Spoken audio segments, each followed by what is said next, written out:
guarda relación, o de todas las maneras guarda relación con nuestra vida de este lado de la gloria, y tiene que ver con el tema del dolor, el sufrimiento, y cómo Dios es el Dios de toda consolación en medio de la dificultad. El tema que se leyó, o el texto que se leyó, yo no lo voy a repetir, aunque vamos a estar aludiendo a él continuamente, pero se encuentra en la segunda carta a los Corintios, en el capítulo 1, versículo del 1 al 11. Y ese texto se ha convertido en un texto clásico cuando tiene que ver con la dificultades que atravesamos, y la necesidad de experimentar la cercanía de Dios en medio de la tribulación. Yo creo que a lo largo de los siglos este es un texto donde muchos predicadores han ido tratando de consolar al pueblo de Dios en medio de la aflicción. Yo quisiera pausar una vez más antes de la exposición del texto y poder orar y presentarnos delante de Dios. Padre, te hemos alabado, te hemos glorificado, hemos tratado de honrar tu nombre en canción. Yo quiero pedirte que tú hagas la misma cosa en la predicación. Te cantamos hace apenas unos minutos que te glorificaras, y te decíamos glorifícate. Eso es lo único que tú necesitas hacer en esta hora para que tu propósito se haya cumplido, y es usar tu palabra inspirada por tu Espíritu para glorificarte a ti mismo de una manera que tu pueblo sea cambiado a través de la administración de tu Espíritu, vía alguien que necesita depender de ti, que está consciente que separado de ti nada él puede hacer. Sé con nosotros, Dios, y permite que quien habla sea solamente un micrófono en tus manos, y que podamos oírte a través de tu palabra, y te lo pedimos en Cristo Jesús. Amén, amén. Bueno, el tema de la aflicción no es nuevo, es un tema de hecho recurrente en la palabra de Dios.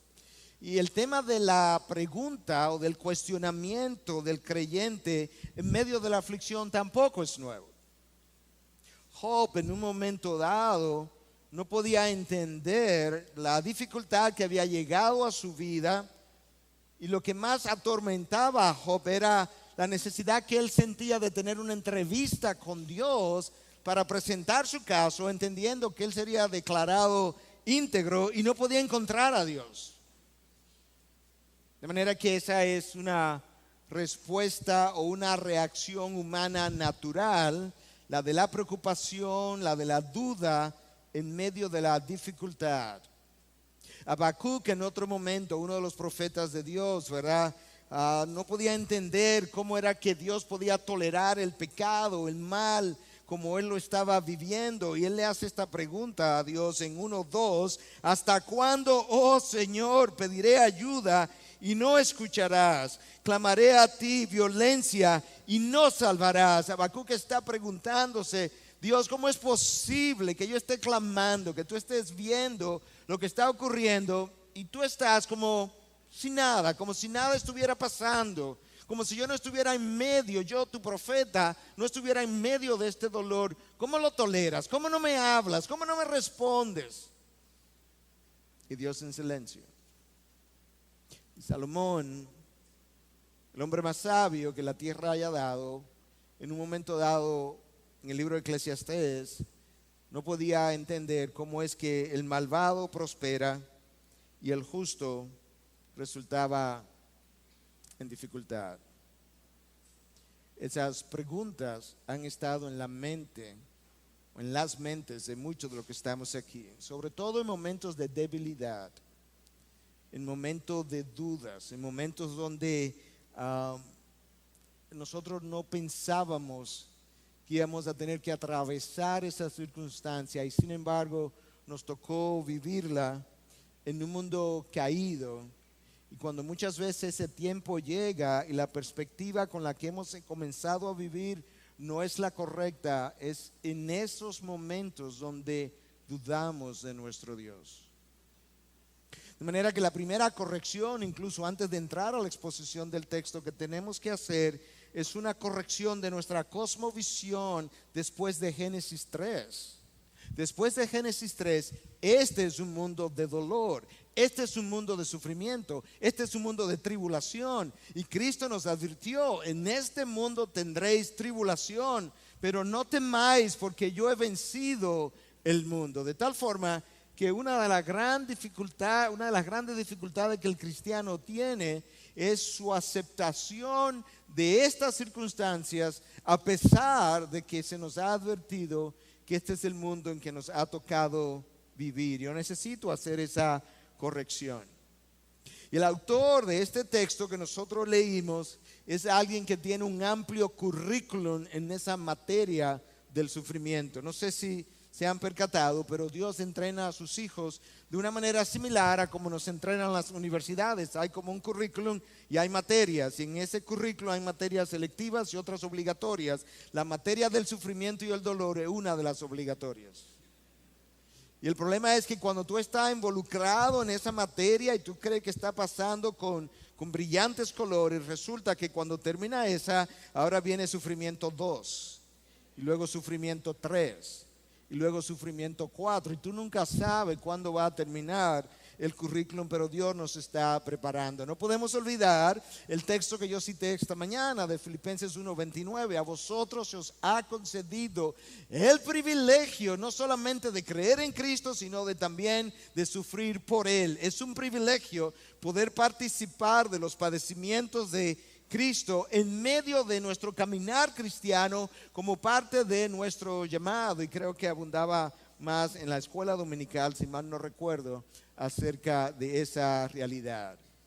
Entonces, con eso en mente, con esta nueva cosmovisión, o quizás no nueva, pero refrescada en este momento, yo quisiera que comenzáramos a ver el texto que nosotros leímos. Y en esencia hay dos grandes cosas de ese texto, o temas, que yo quisiera ver. Está la presentación del Consolador y está la presentación de su consolación.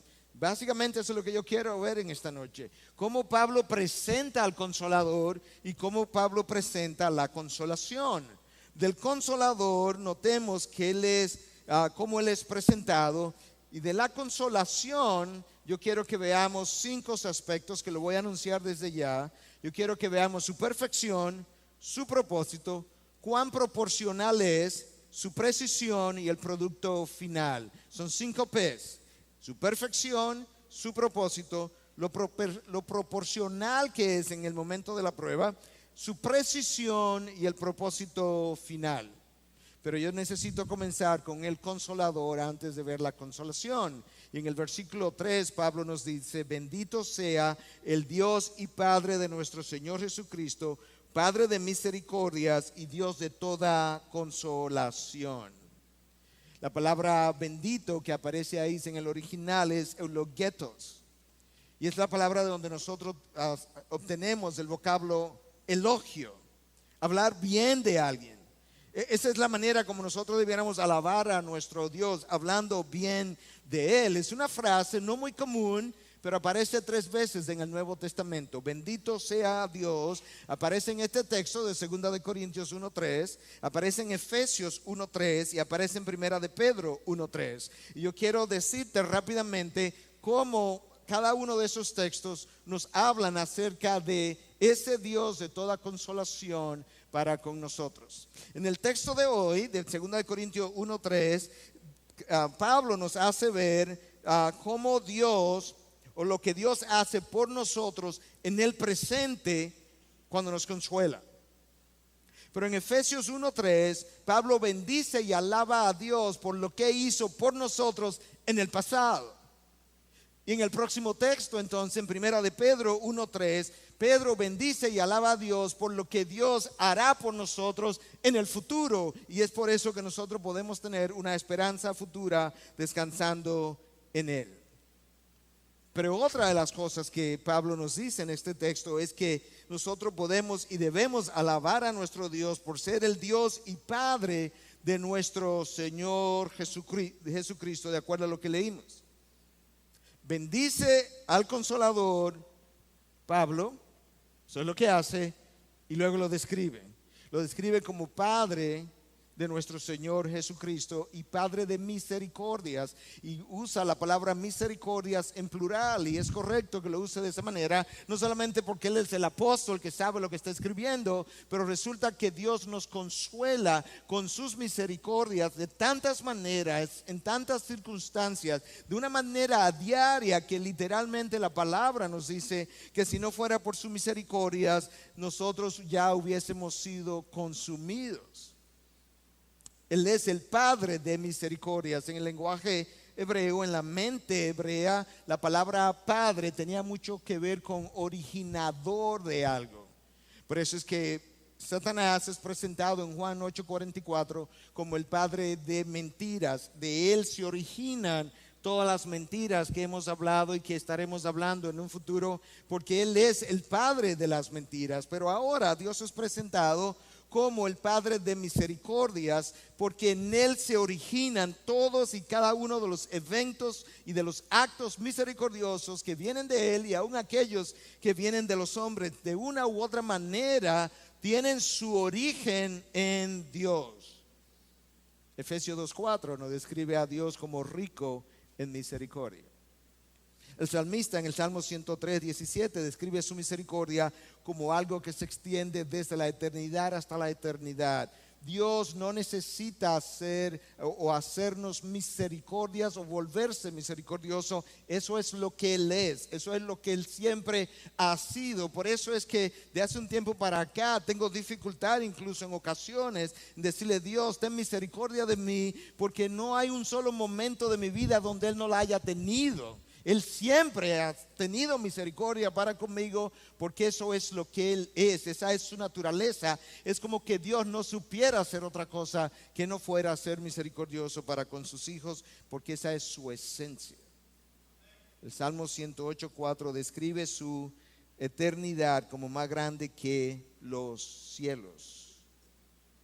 Y entonces su misericordia se extiende desde la eternidad hasta la eternidad. Ahora nota cómo Pablo no solamente describe a Dios como Padre de nuestro Señor Jesucristo y como Padre de misericordia, sino que también lo llama Padre de toda consolación. La palabra consolación en el original ahí es parakleseos, y aparece 10 veces en el texto que leímos hoy.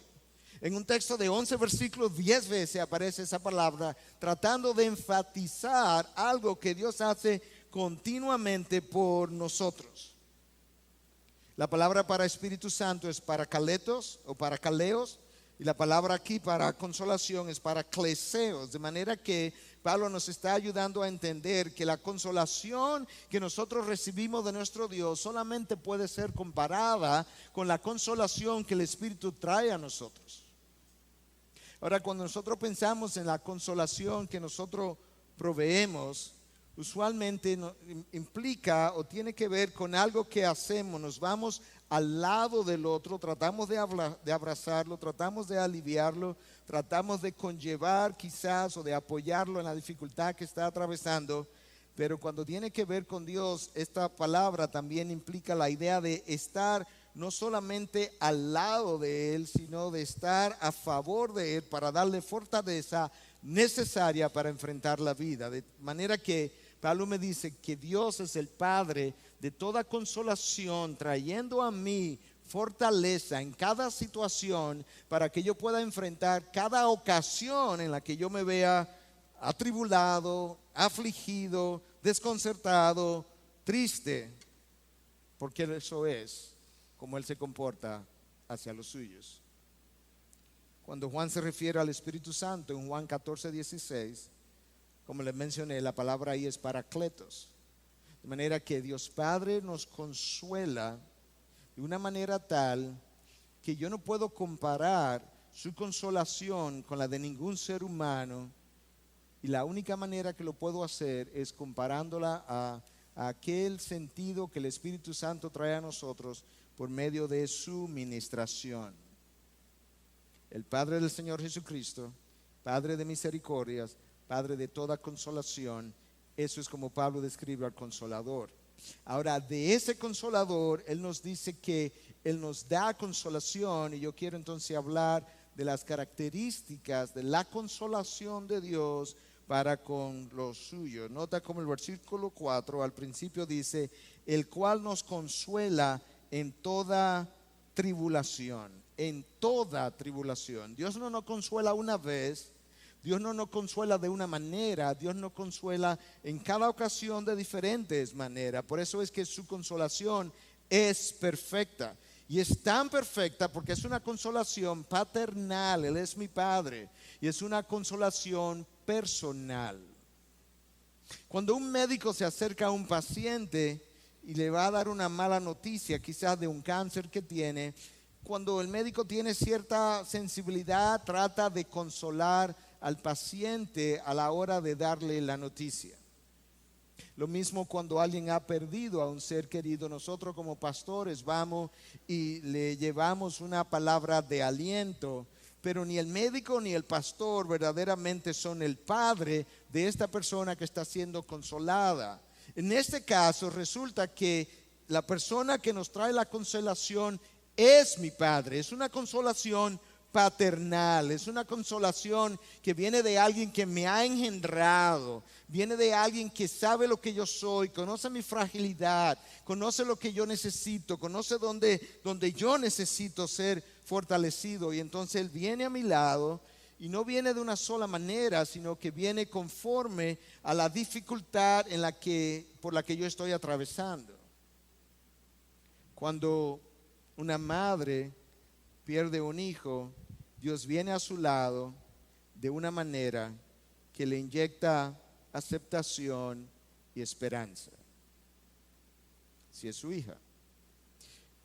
Cuando alguien como el apóstol Pablo está en un naufragio o está en una situación como la que él describe aquí, donde ya había perdido el sentido de la vida y pensaba que no iba a salir con vida, Dios trae entonces una consolación que le inyecta osadía, valor, coraje, que es lo que explica cómo los mártires pudieron pasar a través de las llamas sin negar su fe. Porque en el momento de la prueba, el Padre de toda consolación ahora no simplemente trajo aceptación, ahora le está trayendo valor, coraje para la prueba, porque como Él es el Padre de toda consolación y su consolación es paternal y su consolación es personal, en este momento Dios toma su consolación y la trae y le da la forma necesaria para la ocasión, de tal forma que yo la puedo experimentar de una manera muy particular en el momento.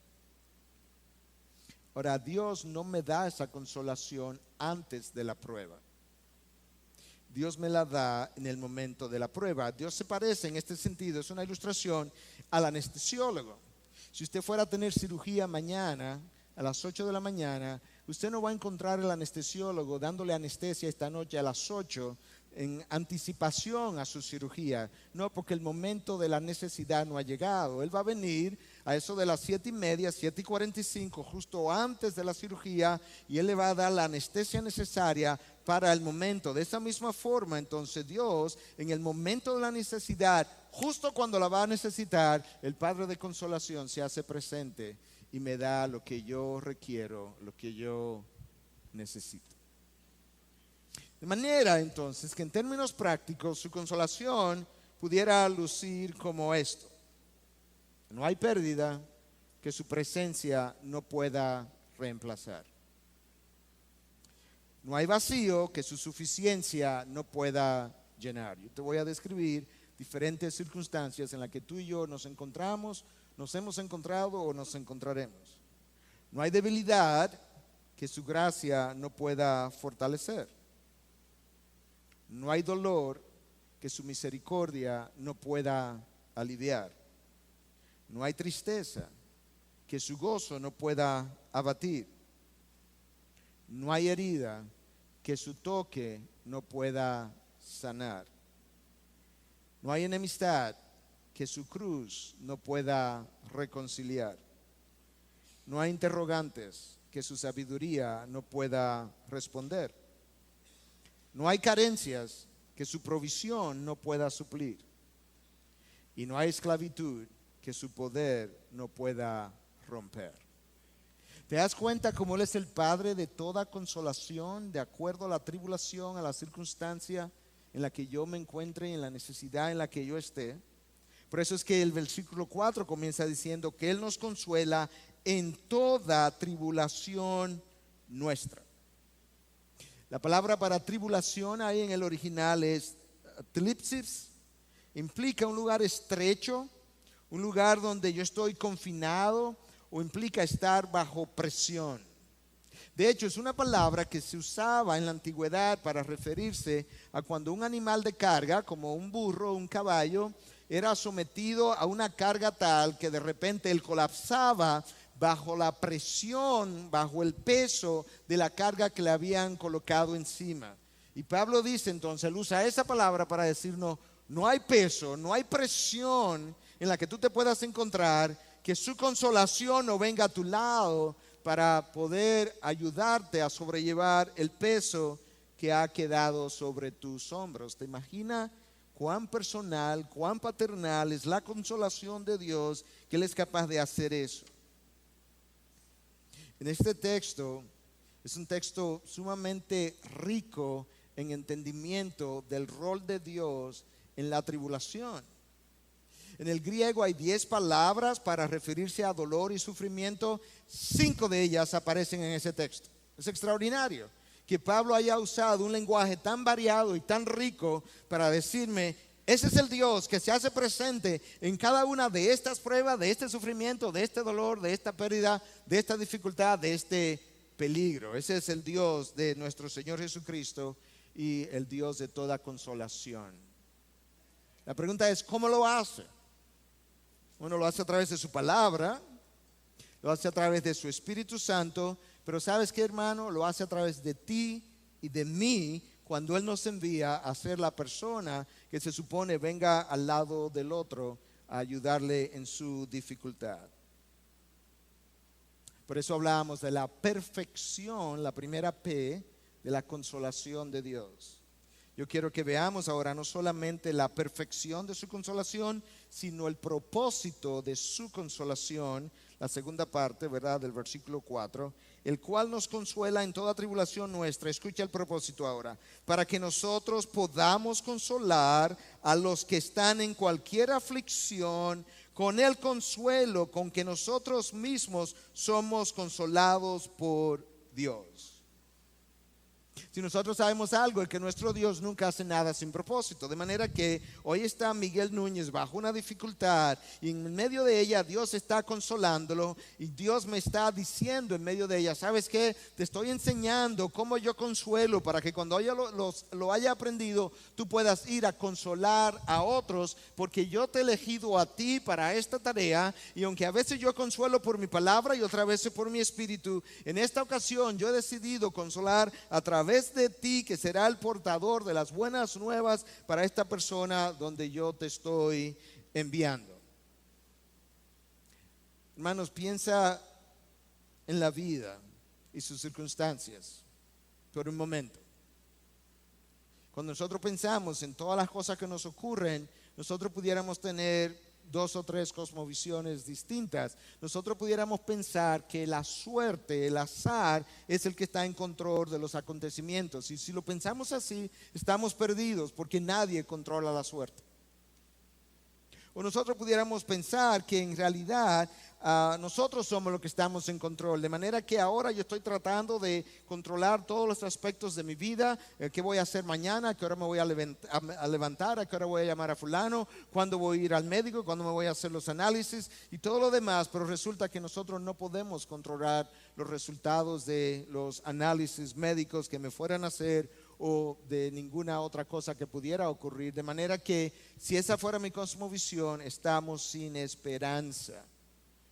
Pero resulta que la palabra de Dios revela que la persona que está en control de mi mañana, de mi pasado, de mi presente y de mi futuro es el Padre de nuestro Señor Jesucristo. Es el Padre que me ha adoptado, es el Padre de misericordias y es el Padre de toda consolación. ¿Te imaginas?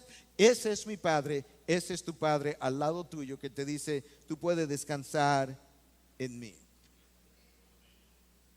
La vida tiene experiencias muy difíciles que nos hieren.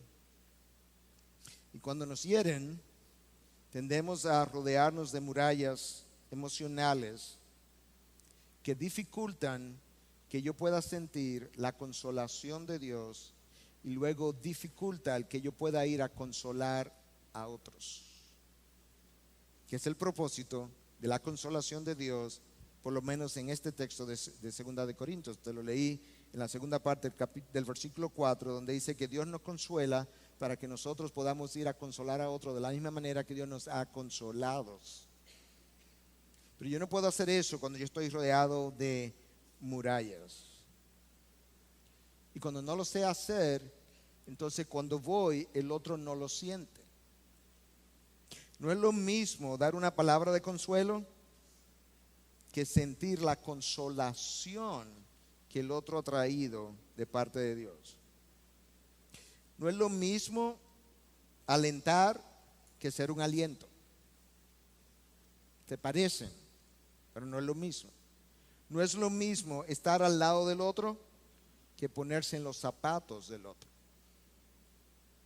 Y lo que Dios hace es que Dios se pone en mi lugar, me consuela como si Él estuviera ahí mismo porque lo está a través de su espíritu, me enseña a hacerlo y luego me dice, ahora tú vas y haz lo mismo con aquellos que están en dolor en medio de mi pueblo. No es lo mismo tomar un bálsamo, para ilustrarlo físicamente ahora, y darle un masaje a la persona que ser un bálsamo. Y lo que Dios quiere es, después que Él haya trabajado en mí, después que me haya conformado en mi corazón, el que yo pueda ser un bálsamo para otros, de manera que Él pueda, permíteme usar la ilustración, que Él pueda untarme en la vida de otros, de tal manera que yo pueda contribuir a sanar a aquellos que han estado heridos y quebrantados. Decía A.W. Tozer, yo dudo que Dios quiera o pueda usar a un hombre grandemente antes de quebrantarlo enormemente. Yo dudo que Dios quiera o pueda usar a un hombre grandemente antes de que Él lo quebrante enormemente. Y la razón por la que Él está diciendo eso es por lo que 2 de Corintios nos dice, es que Dios nos enseña la consolación cuando Él la trae a mí en medio de mi dificultad, en mi quebrantamiento, y luego entonces se propone usarme en la vida de los demás que han sido quebrantados. Yo creo que Tozer tenía toda la razón. En una ocasión, un indio de la jungla llegó a conocer al Señor y por su fe él fue perseguido, él fue herido, estaba muy marcado, fue latigado, estaba marcado y cicatrizado. Y luego entonces él fue donde su cacique y pidió permiso para ir a otras tribus y villas a predicar el evangelio que él había conocido. A él lo habían puesto bajo un tipo de arresto domiciliar. No exactamente una cárcel, pero no podía salir de su casa, de manera que él fue y pidió permiso. Y el cacique indio le dice, si tú quieres, yo te puedo enviar a otra persona para que haga tu tarea, pero a ti no te puedo enviar. Y el indio preguntó, pero si otro puede ir a llevar el mismo mensaje que yo voy a ir a llevar, ¿por qué no me puedes enviar a mí? Y el jefe indio le dijo, porque tú estás lleno de cicatrices y cuando vean tus cicatrices, ellos te creerán. Tomás no creía. Pero un día Cristo se le apareció y le mostró sus cicatrices y Tomás creyó. Tú y yo tenemos cicatrices. Cicatrices que Dios ha sanado. Pero frecuentemente tú y yo no nos atrevemos a enseñar nuestras cicatrices. Y queremos dar la apariencia de que nunca estuvimos heridos, de que no tenemos ninguna marca. Y la pregunta que yo te hago en esta noche a manera de desafío es si tú estás dispuesto a mostrar tus cicatrices para que Dios sea glorificado en ellas y a través de ellas y otros puedan ser sanados de la misma manera que por sus cicatrices tú has sido sanado.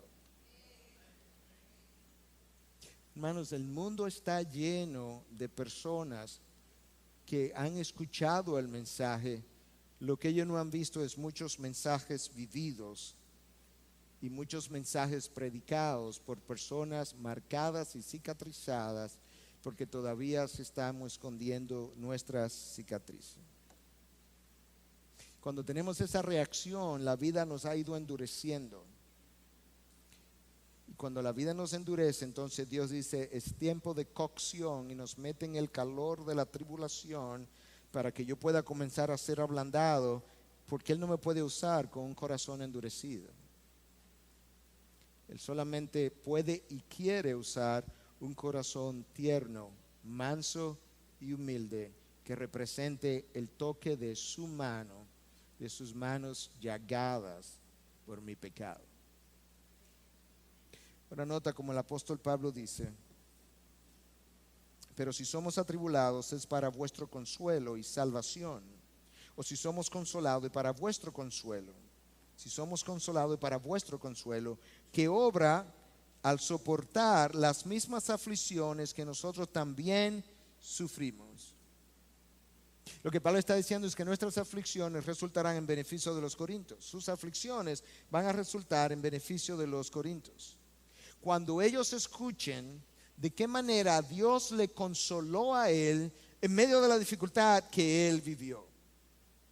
Algo similar a lo que él le describe en otra ocasión, bajo otras circunstancias, pero en la carta a los Filipenses. Escucha lo que Pablo le dice en el capítulo 1, versículos 12 al 14. Y quiero que sepáis, hermanos, que las circunstancias en las que me he visto en la cárcel, en cadena, han redundado en el mayor progreso del evangelio, de tal manera que mis prisiones por la causa de Cristo se han hecho notorias en toda la guardia pretoriana y a todos los demás. Ok, Pablo, ahora que tus cadenas, tus prisiones se han hecho notorias en toda la guardia pretoriana y más allá. Ok, entonces, ¿qué ha pasado? ¿Cuál ha sido el resultado de esto? Escúchalo ahora, versículo 14. Y que la mayoría de los hermanos, confiando en el Señor, ¿por qué razón? Por causa de mis prisiones, tienen mucho más valor para hablar la palabra de Dios sin temor. ¿Viste cómo las prisiones de Pablo han cooperado para el avance del evangelio? No es solamente que se han extendido a través de la guardia pretoriana y más allá,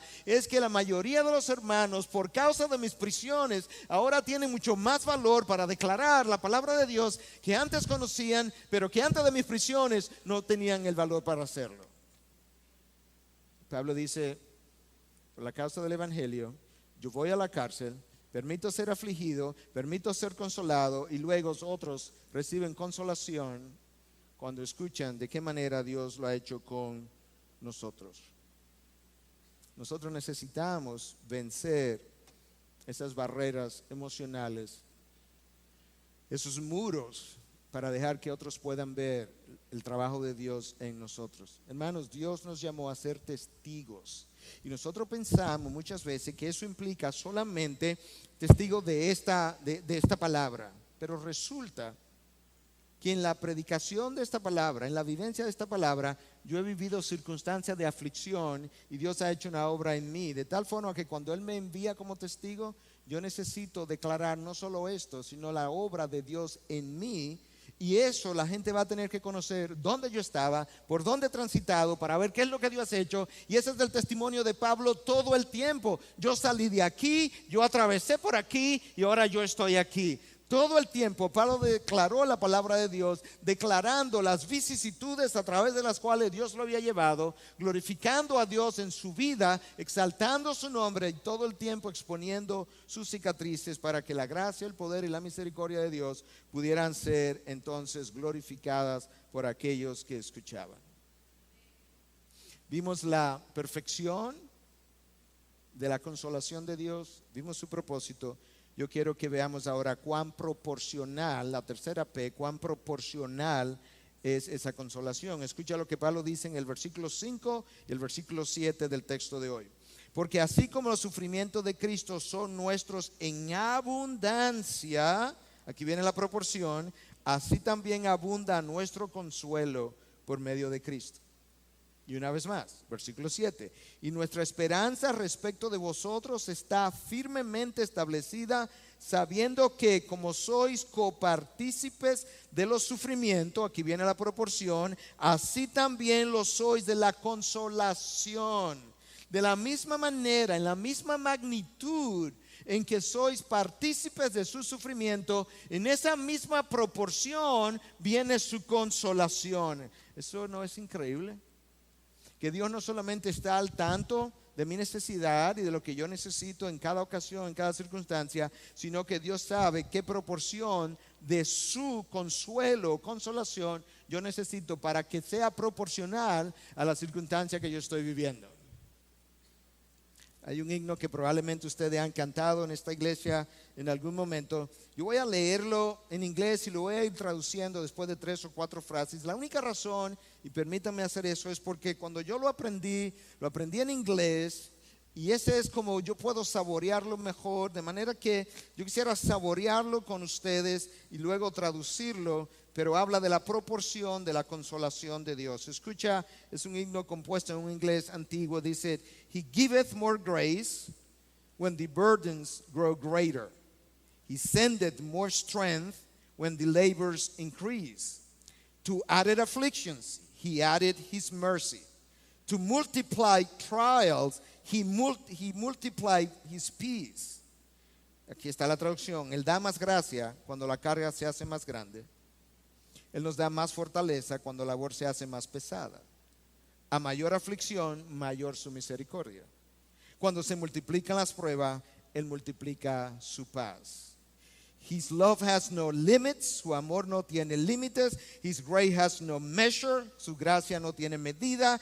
His power no boundary known unto man, su poder no tiene frontera conocida por el hombre. For out of his infinite riches in Jesus, porque de sus riquezas infinitas, he giveth and giveth and giveth again. Él da y da y da otra vez. Proporcional a la aflicción, conforme a la magnitud de la aflicción. Yo te dije que esto explica la fortaleza de los mártires en medio de la llama, en medio de la persecución. No antes, no después, justo en ese momento. Como el anestesiólogo que viene al paciente y trata de anestesiar su dolor en el momento en que va a sufrir la operación, la intervención, pero no antes. Por eso yo hablaba de lo proporcional que es su consolación. No solamente es perfecta, no solamente tiene un propósito, no solamente es proporcional. Yo quiero que nosotros veamos la precisión, cuarta P, de su consolación. Déjame leerte los versículos del 8 al 10. Porque no queremos que ignoréis, hermanos, acerca de nuestra aflicción sufrida en Asia, porque fuimos abrumados sobremanera, más allá de nuestras fuerzas, de modo que hasta perdimos la esperanza de salir con vida. Pastor, yo no veo ninguna precisión todavía. Bueno, no vaya tan rápido. De hecho, dentro de nosotros mismos ya teníamos la sentencia de muerte, a fin de que no confiáramos en nosotros mismos, sino en Dios que resucita a los muertos, el cual nos libró de tan gran peligro de muerte y nos librará, y en quien hemos puesto nuestra esperanza de que Él aún nos ha de librar. Wow. Escucha lo que Pablo está diciendo. Ya yo había perdido la esperanza de que yo iba a salir con vida. De hecho, la palabra en el original ahí es una palabra que implica una imposibilidad total, absoluta, de encontrar una salida de escape de una circunstancia opresiva. Pablo está diciéndonos que Dios permitió en este momento que él perdiera toda esperanza. O sea, él tenía absoluta seguridad de que él saldría sin vida, de que no habría ninguna vida de escape de esta circunstancia opresiva. El texto no nos dice cuál fue la circunstancia, pero sí nos deja ver la intensidad de la misma.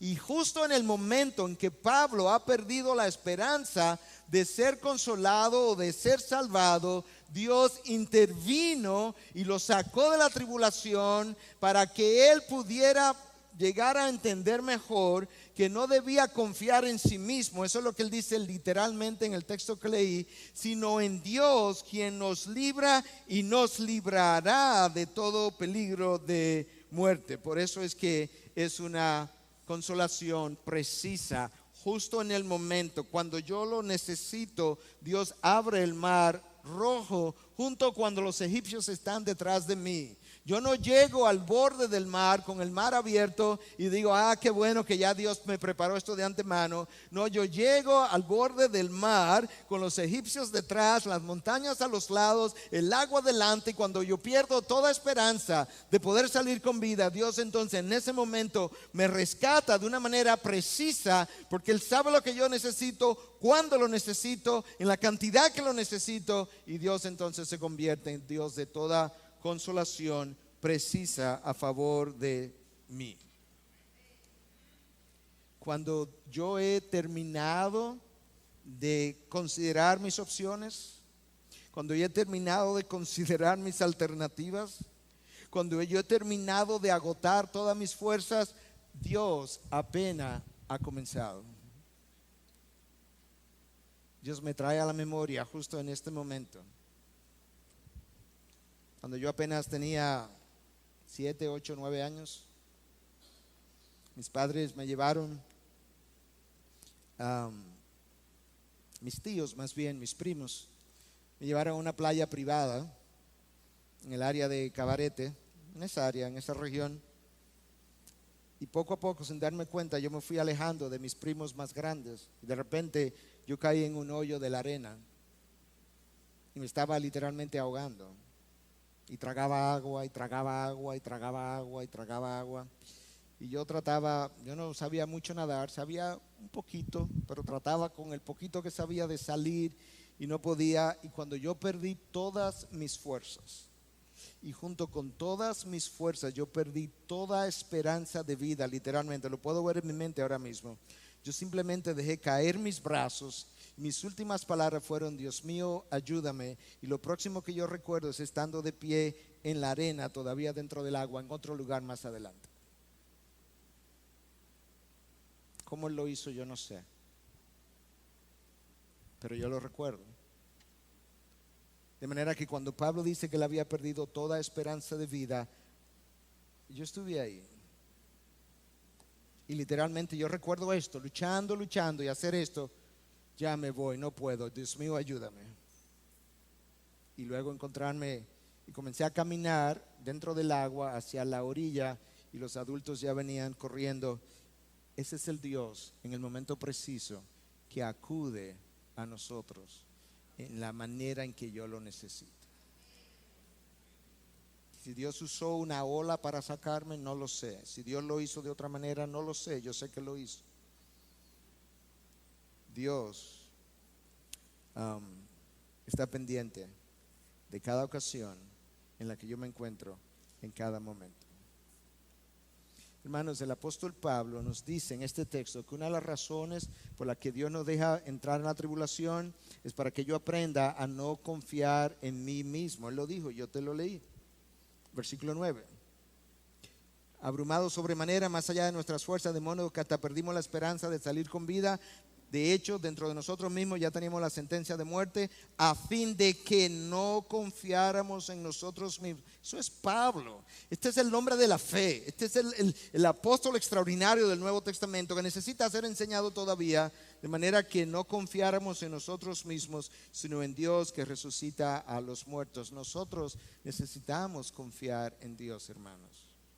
Nosotros decimos que confiamos nuestra salud a Dios, pero luego no nos sentimos seguros a menos que tengamos una póliza de seguro de médico. Yo me pregunto a veces cuando pienso en eso, ¿cómo la iglesia sobrevivió hasta el año 1666 cuando apareció la primera póliza contra algo? Los primeros 1600 años de la historia de la iglesia, ¿cómo vivió la iglesia sin pólizas? Probablemente con mayor confianza en Dios. Nos compramos ciertos carros y decimos: este carro es más seguro que aquel otro carro y por eso yo me compré este carro mucho mejor construido. Y yo a veces me pregunto, hermano, ¿tú piensas entonces que solamente la gente que tiene posibilidad económica de comprar carro y la que tiene seguridad de su vida? O sea, que los hijos de Dios que no tienen posibilidad de comprarse carro tan seguro como los tuyos no tienen entonces confianza de vida, porque imagínate, están a la expensa del peligro. ¿Te das cuenta cómo idolatramos las cosas? Cómo idolatramos y movemos a Dios de su posición, de su trono, y comenzamos a confiar en algo que no tiene nada de pecaminoso hasta que yo lo adquiero y comienzo a confiar en eso. Y la realidad es que si fuera de esa manera, entonces cuando la tecnología avance hasta llevar nuestros carros a un nivel de seguridad extraordinario, prácticamente blindado, entonces no necesitaríamos a Dios. Y acabo de descubrir que en realidad Dios era un fruto de mi imaginación cuando la tecnología estaba atrasada, y yo vuelvo al campo del ateísmo otra vez. No, nosotros tenemos que confiar en Dios, aunque yo no tenga ninguna seguridad en esta vida, excepto Dios. Finalmente, yo quiero que veamos no solamente la perfección de su consolación, su propósito, su proporción y su precisión, sino que yo quiero que veamos también cuál es el producto final, la última P, la quinta P, el producto final de la misma. Segunda de Corintios 1:11, el último versículo que leímos. Cooperando también vosotros con nosotros, con la oración, para que por muchas personas sean dadas gracias a favor nuestro, por el don que nos ha sido impartido por medio de las oraciones de muchos. ¿Tú entendiste lo que Pablo está diciendo? Hasta ahora Pablo me ha hablado de que uno de los propósitos de la tribulación es que yo sea consolado en medio de ella, de tal forma que con la misma consolación que yo recibí, yo pueda aprender e ir al lado del otro y consolar al otro. De manera que ahora ya yo no sea alguien que unta un bálsamo, sino que yo me he convertido en el bálsamo mismo, por así decirlo. Número uno. Número dos, Pablo dice que la segunda razón de la consolación es que nosotros podamos aprender a no confiar en nosotros mismos, sino en Dios, que es quien provee mi seguridad. Y por eso Dios permitió que el apóstol Pablo llegara hasta el final de su esperanza, cuando ya él no tenía ninguna posibilidad de salir de la circunstancia opresiva en la que se encontraba, y en ese momento Dios acude a su lado. Pero la tercera razón está expresada en el versículo que yo acabo de leer. Escúchalo una vez más. Cooperando también vosotros con nosotros, vosotros y nosotros. Vamos a orar con la oración. ¿Para qué? Para que por muchas personas sean dadas gracias a favor nuestro por el don que nos ha sido impartido por medio de las oraciones de muchos. Dios nos deja ver su fidelidad, nos deja ver su poder, nos deja ver su sabiduría, de tal manera que muchas personas, nosotros y vosotros, hayamos aprendido a ser personas de gratitud, de tal forma que a pesar de la tribulación, en medio de la tribulación, después de la tribulación, a pesar de los daños, a pesar de las pérdidas, tanto vosotros como nosotros hayamos aprendido a orar dando gracias a Dios por lo que Él hizo y que quizás no entendimos. Tercer propósito de la tribulación entonces en nosotros es la habilidad de poder ser personas de gran gratitud a pesar de las circunstancias. Y eso está ahí en el texto de hoy. Yo tengo que cerrar, ya van a ser las 8 y realmente era mi propósito terminar sin pasarme de la hora. Pero yo quiero cerrar con una ilustración. No sé si alguno la habrá leído en alguna ocasión, pero es una buena ilustración que tiene que ver con los 10 leprosos. La historia en el Evangelio es una historia construida a partir de ese pasaje, y este autor deja su imaginación ir un poco pensando en los 9 que no regresan a darle gracia a Cristo, y cómo solamente uno de los 10 es el que se devuelve y le da gracia a Dios, porque esa es una de las razones de la tribulación que Dios permite, y es que yo aprenda a ser persona de gratitud. Entonces él dice que probablemente lo que ocurrió con los otros 9 fue algo como eso. Uno no se devolvió porque él iba a esperar a ver si la cura fue real, iba a esperar un tiempo. El otro, si realmente iba a durar el efecto de lo que había ocurrido ese día. El siguiente dijo, sí, yo voy a ir, pero yo voy más tarde. Un cuarto dijo, en realidad, yo nunca tuve lepra. Un quinto dijo, seguro esto iba a desaparecer como quiera. El sexto dijo, bueno, en realidad los sacerdotes son los que me declaran sanos, de manera que la gloria es para ellos. Déjame ir hasta donde ellos. El número 7 dijo, bueno, yo en realidad creo que Jesús no hizo nada. El próximo dijo, cualquier rabí pudo haber hecho lo mismo. Y el noveno dijo, bueno, en realidad es que ya yo estaba mejorando. Y uno se devolvió, fue en donde el Señor y le dio gracias por lo que había hecho. Hermanos, si tú te tomas el tiempo de revisar tu vida, y yo también, nos vamos a encontrar múltiples ocasiones donde Dios ha venido a mi lado a ser de consolación. Y nosotros hoy ni siquiera nos recordamos de cuándo fue y cómo fue. Porque al final de la historia pensamos, yo también me estaba mejorando. Ya mi economía había comenzado a mejorar. En realidad, tampoco fue tan grande la circunstancia en la que yo me vi. Y poco a poco nos volvemos en incrédulos de la obra de Dios, con lo cual nosotros empañamos su gloria que Él ha desplegado en mi vida, cuando el propósito número 1 para lo cual yo fui creado fue para hacer brillar y reflejar su gloria, que yo no la dejo ver. Y no la dejo ver porque en parte lo que Dios hizo en mí, si yo lo relato ahora, me daría vergüenza, nos daría vergüenza decir dónde yo estaba, cómo yo pensé, lo mal que estaba en ese momento cuando tú me conocías y creías de mí otra cosa. Y ahora que Dios me ha cambiado, y ahora que Dios ha hecho su obra, y ahora que yo soy, y ahora que yo tengo más de Cristo que antes, yo prefiero quedarme callado porque me importa más la apariencia y el decir del otro que la gloria de Dios que yo estoy supuesto a revelar a través del cambio que Él operó en mí. El apóstol Pablo no lo hizo de esa manera. Pablo expuso su orgullo. Yo en esto me gloriaba antes. Hijo de la tribu de Benjamín, israelita, circuncidado al 8º día, fariseo de fariseo. Pablo inmediatamente saca a relucir su orgullo y dice, pero todo eso para mí, eso que tenía valor era basura. Él se coloca en el lugar donde él estaba, se deja ver por lo que él era y luego dice, pero esto es lo que Cristo ha hecho en mí. No hay otra forma de dejar ver la gloria de Dios. Y luego a lo largo de su caminar, Él nos dejó ver sus heridas, sus cicatrices, todo el tiempo. Y aquí en 2 de Corintios, Él nos deja ver, yo perdí la fe. Llegó un momento en que yo perdí la fe.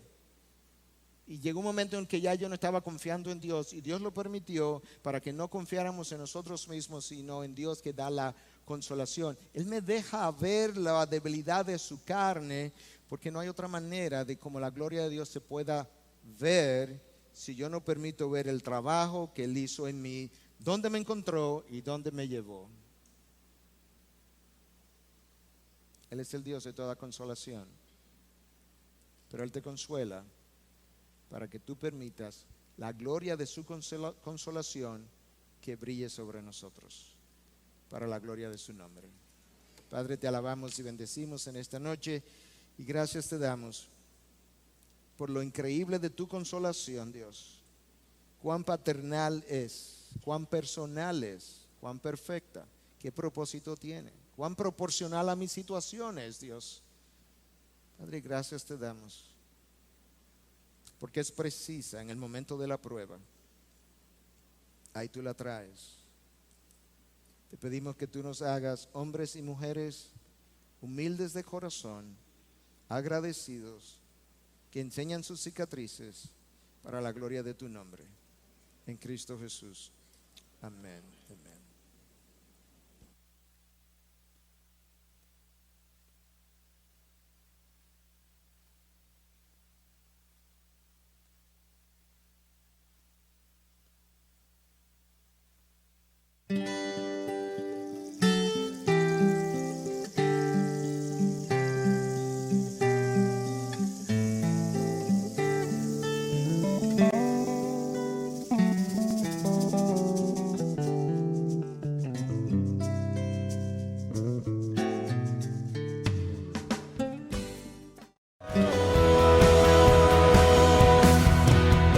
En mí la misma mente que hubo en Cristo, hazme un siervo para